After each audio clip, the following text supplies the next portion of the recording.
rating ni BP Sara, 94% sa Mindanao. Walang tinira kay BBM.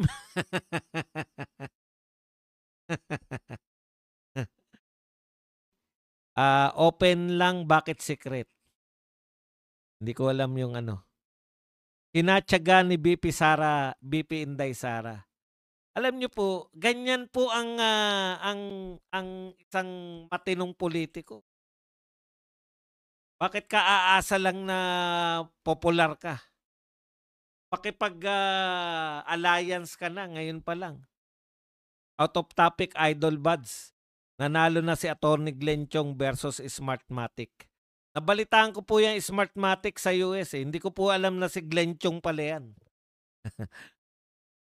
Pero alam ko po na nanalo Smartmatic sa US. Ang di ako sigurado kung kay Glenn Chong ba yung kaso na yun. Paranoia na ang government ngayon. May Gokongwei investment na din sa Davao.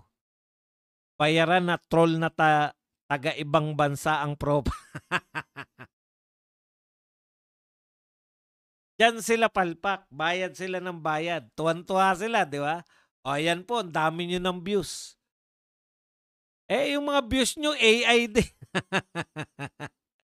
Yung mga views nyo, wala, hindi naman, pucha, baka, ayan nga sabi nito, ni Leonard Alecha, sa ibang bansa, mga taga-ibang bansa. Tuwan-tuwa sila, million views yung ano natin. Opo, bayad naman ngayon. Pucha, bayad kayo ng bayad. Yung million na yun, hindi mako-convert dahil hindi naman botante yun. Congratulations, Atty. Glenn. Nakikialam ba Amerika sa investigation ng ICI? Hindi po nila kinakailangan makialam. Ang kinakailangan po nila, tiyakin na tinuan nyo. Yung mga warning po yan. Hindi po yan makikialam na dapat ganito gawin nila. Hindi po. Nagwa-warning lang yan. Warning. Parang kahit hindi sila magsalita, binibigyan namin kayo ng warning na pinanunood namin kayo. Tinitignan namin mga galaw nyo. Hindi po pwede nyong kalingain yung mga magnanakaw sa gobyerno. Di naman nila kamag-anak si Martin. Wala silang pakialam kay Martin Romualdez. Kung hindi magpe-perform itong si BBM at patuloy lang yung mga atong ICI, gagawin lang nilang pampadelay lang ng paniningil sa mga magnanakaw, yayariin sila ng US. Alam niyo po, ang galawan po ng US, lantad na open secret po yan sa buong mundo. Yung ginagawa po ng US na pagkontrol sa mga kaalyado niya. Hindi po yan tapat sa tao. Ang kinakailangan niya, yung interest ng US ang mangingibabaw. Hindi po yung kaibigan niya to, wala pong ganun ng US. Ang US, ano yung interest niya na maapektuhan sa ginagawa ninyong mga pagnanakaw. Hindi naman po nila kinakailangan ng makiporsyento dyan. Wala silang pakialam dyan. Boss Badong, paano kung ma-impeach si BP Sara? Nomar. Imposible po. Yan po ang sasabihin ko sa inyo. Imposible. Kung ang magpapasya po ng impeachment ay mga congressman, pwede.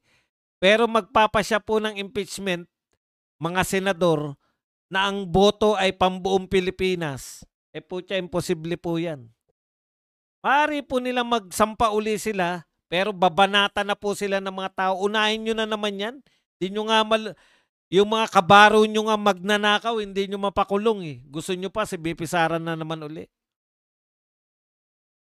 Investor na rin ang Santa Lucia Realtors sa Davao. Romantic Moon, hello. Romantic Moon, good morning. Tessie Rubie CC MLSO. Sorina Jabala, good morning. Throwback na nakialam ang US sa People Power 1 na bumaba na si Marcos Sr. Oh, yan. Correct po yan. Jake, winter na ba dyan or still autumn? Gracie Brooks, good morning sis. Alaikum salam, Aurina. May possibility po ba na ma-open ang impeachment ulit? Meron naman, yan naman talaga balak ng mga congressman eh. Kaya lang gaano siya ka-effective.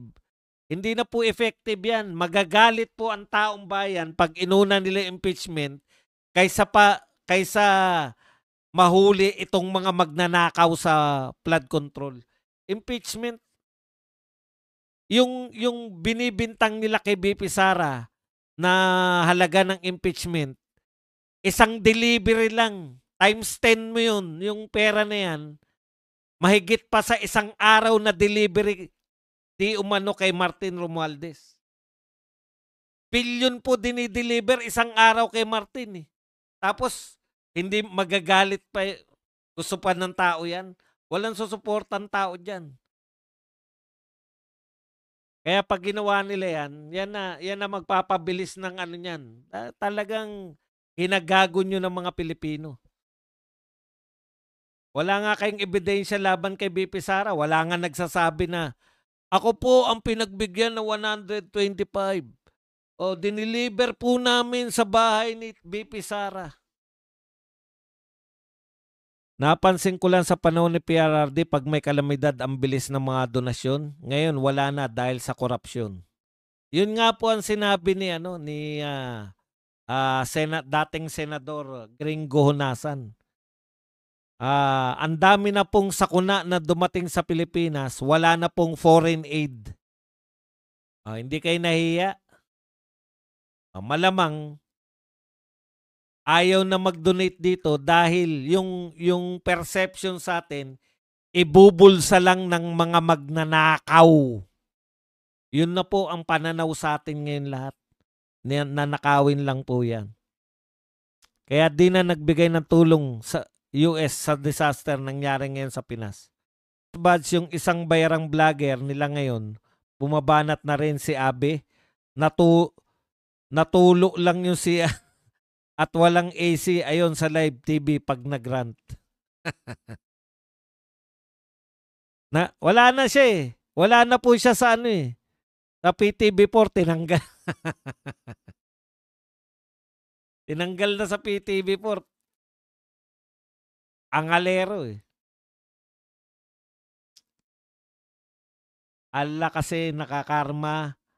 Kasi kapag mabigkas natin diretso, kitab na or bibili. Sorry Sir Jake. Diretso kitab na. Sorry Sir Jake, Ibarra, sinabi ko lang kung ano ang dapat. Magagalit si Chanko, bakit hindi ikansela ang passport ni Salde Croc? Sila din naman nagpatakas dyan. Paano nila ika-cancel? Pag kinancel nila yan at makabalik si Salde ko, kakanta pa sila niyan. Ang Saudi boss, direkta ng mga nagbigay ng tulong, nagbibigay ng pagkain at kung ano pa sa mga nasalanta ng lindol sa Cebu. Hindi na po pinadaan sa gobyerno. Baka magkabulsahan pa eh.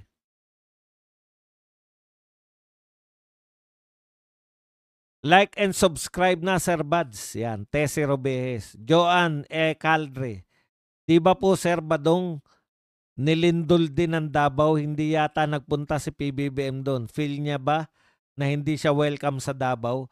Ayon nga po kay Mon Tulfo, yung pinakakuyang Tulfo, galit na galit. Alam niyo naman, tagapagtanggol ni BBM yan eh.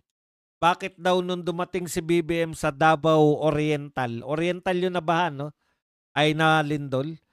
Bakit daw nung nagpunta sa Davao Oriental, sa Manay, taga Manay daw siya eh. Imbis daw na magpasalamat, sumigaw pa yung mga tao ng Sara-Sara.